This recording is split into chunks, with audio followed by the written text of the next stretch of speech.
This project is called Hobby Connect.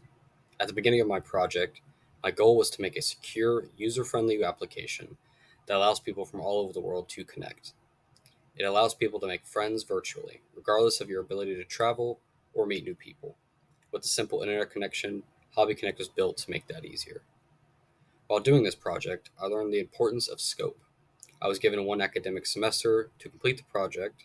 At the beginning, I was flooded by all of these ideas.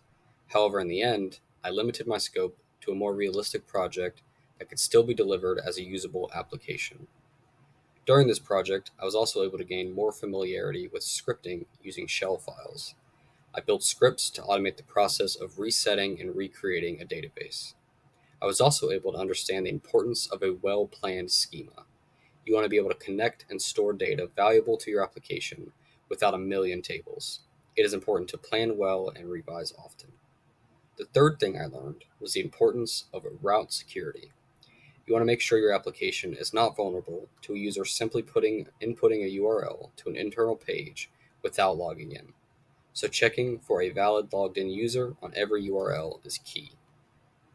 While doing this project, I learned that for me, the best way to learn is by doing.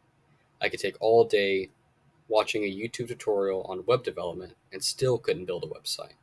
However, with a little documentation and good development environment, I can learn much faster. The thing I am most proud of is my database building. I did well in pre-planning what data I would need to store and what data needs to be connected to show a specific relationship like user to a club or messages to a club and a user. As a part of this project, I used many tools I would like to mention. I used a Linux environment.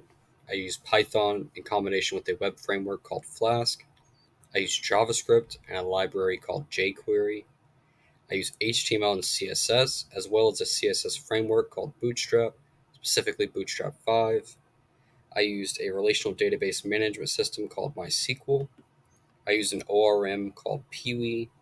I also used a web template engine called Jinja. I used a text editor called Atom, a version control tool called Git, as well as Github to publicly display my code. I would also like to thank Berea College and the Computer Science Department for allowing me to work on this project.